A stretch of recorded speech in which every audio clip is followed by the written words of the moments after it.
Supligarde, delikado ho yung iniisip nyo na mag-espiya kay Senator William para malaman ho natin ang bawat kilos niya. Lalo na't ngayon, siya na ho ang presidente ng Pilipinas. At hindi rin natin alam kung sinong bagong galamay niya.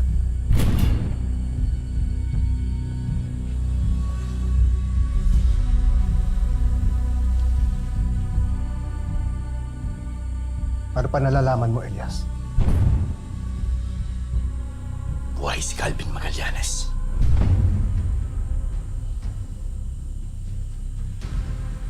Yung pumatay sa mag-ina mo. Kasama siya sa tumambang sa amin kina Madam President. At hanggang ngayon, hindi niya pa rin ako tinitigilan. Si Calvin Magallanes. Siya dapat yung magiging pinuno ng Golden Scorpion, di ba? Na may posibilidad na magkampihan sila ni Senator William. Na siya naman turmaydor kay Edgardo Magallanes. Chief, hindi na ako magtataka kung gano'n talaga gagawin ni Calvin. Dahil sobrang ganit siya sa kapangyarihan. At kung sino ang mga nasa taas, yun ang titikitan niya. Elias, kung ganun, hindi lang si Presidente ang target nila. Kung tinutugis ka ni Calvin, at totoo na sa likod siya ni President Romero sa pag-ambush mo, ibig sabihin delikado ang buhay mo at ang buhay ng pamilya mo.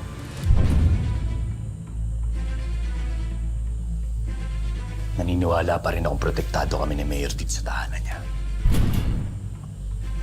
Pero kung ano man ako mangyari, pagkahandaan ko muling pagharap namin ni Calvin.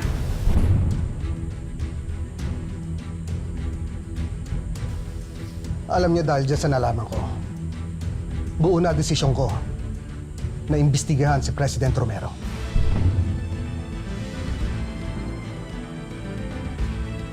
Elias, nandito kami para sa'yo. Maraming salamat, brother. Chief.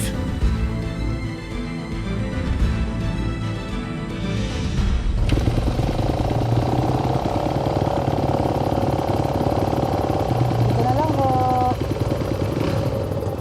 Kuya, salamat. Ay, oh.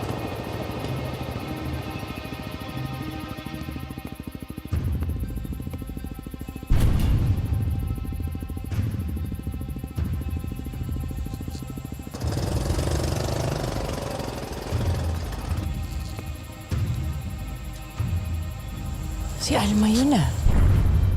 Siguro sapat na itong pinamili natin. Total, konti lang naman tayo eh, no? Oo, Nay. Alam mo, Nay, gusto ko, pag kinasal ako, katulad lang din ng simpleng kasal ni Napaeng tsaka Joanne. Yung pinakamalapit lang sa buhay nila yung imbitado. Tapos, sa bahay na lang din ni Mayor yung venue. Para tipid. Alam mo, gutom lang yan. Kainin na kita dun sa loob. O basta lahat ng pinamili natin, imbak natin sa ref. Total, sa linggo pa naman ang kasal. Sige pa. Halika na.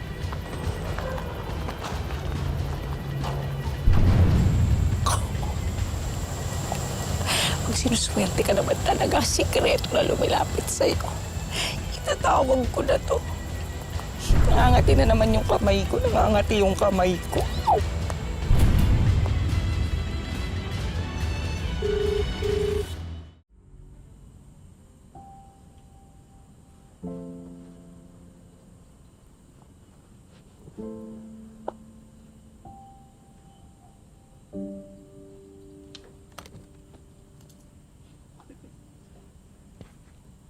Mahal, Oh! Mahal, kanina ka pa ba sa baba? karating ko lang. Sana tinawagan mo ako nung pauwi ka para nakapaganda ako ng makakain mo. Mahal, gusto lang kitang pamasdan ng ganyan. Masaya. Nagninining ang mga mata. Alam mo, excited na excited ako.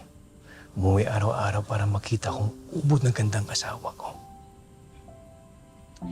Mahal mo pa rin ako kahit na maging ano yung itsura ko. Ah, syempre naman. Kahit anong itsura, mahal na mahal kita. Kahit na Ano yan? Kung ganito. Yan, kung ganito. Buntis? O, syempre. Lalo na. Talaga ba? Huwag kang mag-alala. Malapit na.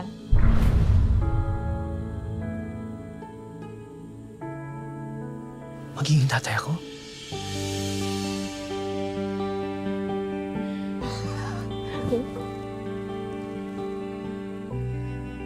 Gusto ko sana muna i-confirm sa doktor pero mas gusto ko nakasama ka. Kaya sinabi ko na sa'yo.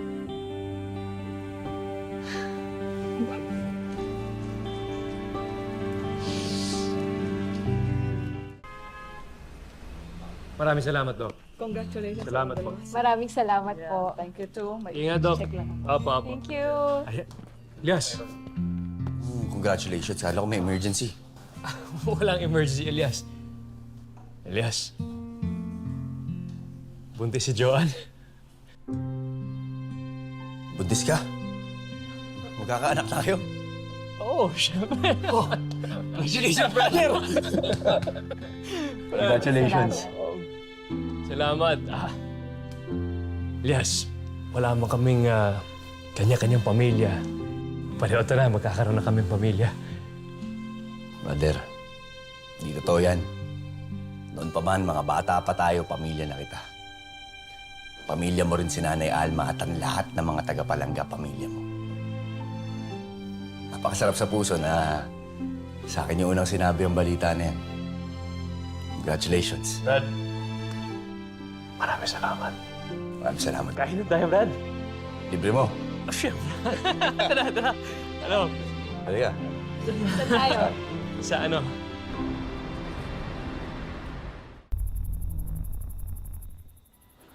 Oh, ito pa.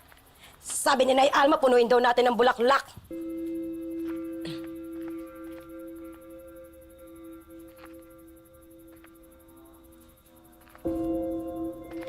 Huy, wala ka na naman sa sarili mo. Lumilipad na naman yung utak mo. Nasa alapaap. Baba kang konti, dami nating gagawin.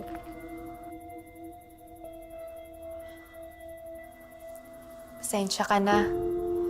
May naalala lang ako eh. Sabi ko na nga ba eh. May nangyari sa inyo ni Elias nung nandun kayo sa Sapang Bato. Wala! Sus, kunyari ka pa, may nangyari sa inyo? Wala. Pero... dun ko mas nagustuhan si Elias. Hindi niya ako pinagsamantalahan. Sa totoo nga, nagkalagnat ako dun eh. Tapos inalagaan niya ako. Sus, yun lang? Oo naman. Alam mo, mas nauna kang mamungkadkad sa bulaklak na to. Para sa'yo na yan. Ang gaba ng hair mo, ha? Uy, ano ka ba? Uy, huwag ka maingay na sinabi ko yun sa'yo, ah. Ano akala mo sa akin, Mosang? Ano ka ba? Pero umamin ka. Nag-expect ka ng higit pa doon, no? Siguro. Alam mo, mas lalo akong humanga kay Elias. Parang nasa kanya na lahat eh. Pagkasama ko siya, parang lahat kaya niyang gawin para sa'yo. Kaya naman pala lumilipad yung utak mo hanggang Mars, eh. O siya, magtrabaho na tayo. Masisita tayo ng Nanay Alma.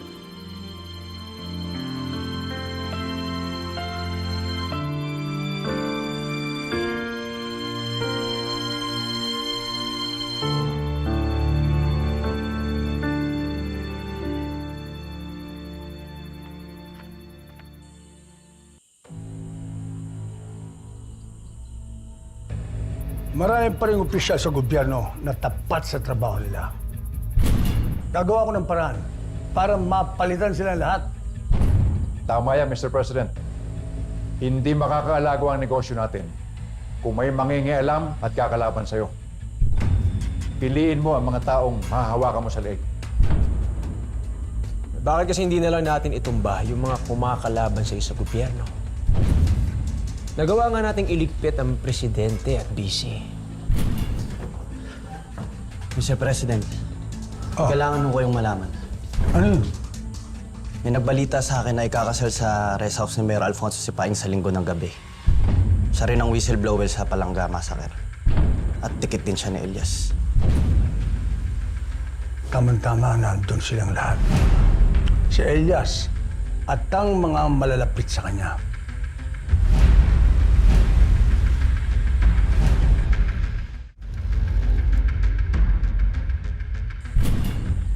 Malaking atraso sa akin ni Elias na yan.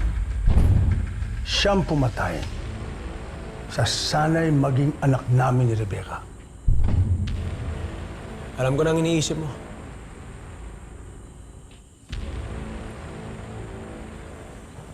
Pero hayaan mong ako ang pumatay kay Elias. Dadalhin ko na lang sa'yo ang ulo ng hayop na yon.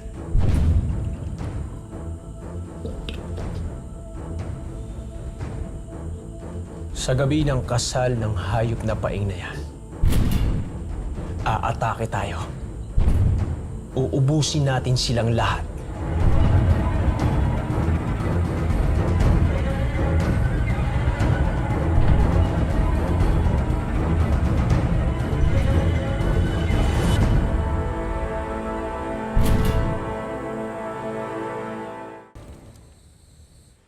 Sa oras na iniisip na nila Elias na pwede na silang magsaya at magpakampante sa kasal ng kaibigan niyang si Paeng, susugodin natin sila.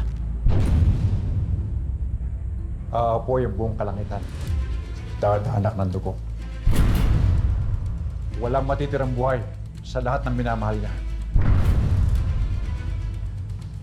Siguraduhin natin na wala yung kahit sa isang peste na humahad lang sa plano natin. Paghaharian natin ang bansang ito.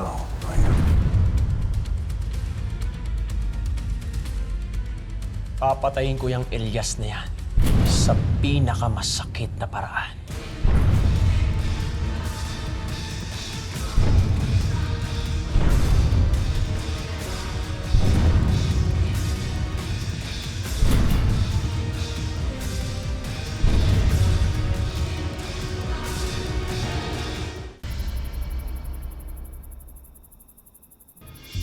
Ako, pambihira kayo. Mali-mali pala yung pag-ayos nyo sa mga silya. Mali pa. Sorry po, Lolo Omeng.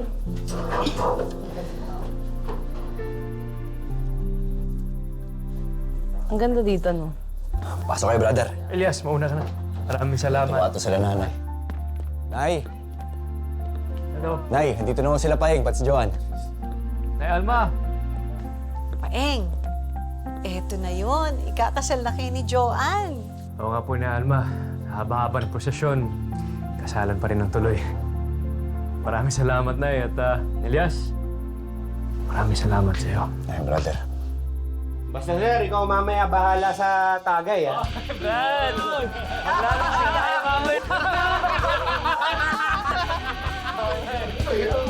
Ma'am Joan, napakaganda niyo po pala talaga, no? Bagay na bagay po sa inyo maging bride. Salamat. Kasing ganda mo, Pretty. My soon-to-be bride. Parang pang. Ay, si Pretty nga po pala. Siya po yung katuwang ni Nay Alma. Nag-ayos ng catering. Ay, opo, kami po ni Nanay Alma. Si Annabel nga po pala. Hello. At syempre si Benji, tsaka si Neneng. Hello. Congrats po sa inyo. Salamat. Ma'am Joan, saka Sir Paeng, pag may kailangan po kayo ipagpunta sa labas, kami mga biyar na pong bahala. Ako po si Kim Arthur, si Miguelito, Estong, tsaka si Oka. Basta sigaw nyo lamang po ang salitang biyahero at agad po kami nga harurot, inyong tagapagligtas. Maraming salamat. Salamat sa inyo. Alam nyo, hindi ko alam kung magiging ganitong kaganda yung kasal namin ni Paeng kung wala kayo. Kaya, salamat. Maraming salamat, Elias. Pamilya tayo. Tayo-tayo rin na magtutulungan, hindi ba? Uy, pagkatapos ng kasal ni Chef Paeng at saka ni Ma'am Jo, hindi ko naaalisin to para ikaw naman ikakasal kay Elias. Uy, ano ka ba? Bakit? Ayaw mo? Pwede. Pinapakaling na naman ako eh. Nga pala, brother. Joan, si Gina nga pala, pati si Nimpa. Sila naman yung tumulong para mapaganda yung mga dekorasyon, pati mga bulaklak rito. Hello po. Araw po. Uy, salamat ah. Napaka-talented nyo naman. Suki po kami kapag may kailangan ng dekorasyon sa piyesta. Napakagaling. Ang galing. Nga pala, si Bani rin. Tumulong rin siya para mapaganda yung kasal niyo. Salamat din. Si Mayor nga pala may ng kwarto para sa inyo. Hatid ko na po kayo sa kwarto niyo. Ay, salamat. Nga po pala, kami po ni Pretty mag-aayos sa inyo. Binili na rin po ni Ma'am Donna yung damit yun. Nasa room na. Tsaka yung atake naman ng makeup fresh lang, kaya kayang-kaya ko na po yun. Tama. Okay. Maraming salamat sa inyo lahat. Ha? Thank you. Mamaya na, Elias. Ha? Uwi muna kami. Kaya bahala rito, brother. Oo. Thank you. Maganda mo na yung kasal mo. Salamat, tara. Sige na. Thank you. Ingat.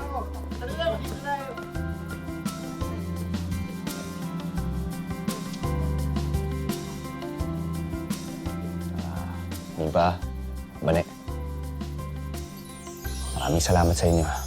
Hindi niyo abot langit yung pasasalamat ng mag-asawa dahil tumulong kayo sa kasal nila. Naku, wala yun, Elias. Kayang-kaya mo naman lahat eh. Saka wala naman kaming problema dito, di ba, Bane?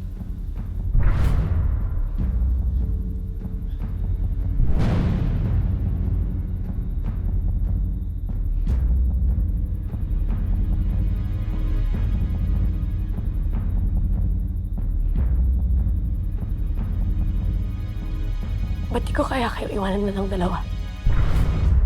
Total, di ba? Kayang-kaya naman ni Elias lahat. Di ba, Elias, kayang-kaya mo lahat? O, ito. Tuloy mo. Tapusin mo.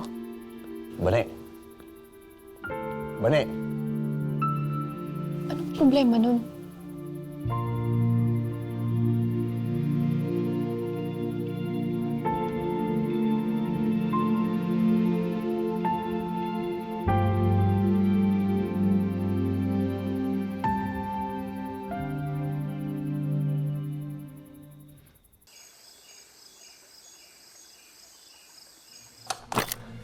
Lintik lang ang walang latay si Elias na yan. Para sa lahat ng atraso niya sa akin. Siguro naman, sa dami ng armas natin, ubos yung mga kaibigan at pamilya niya.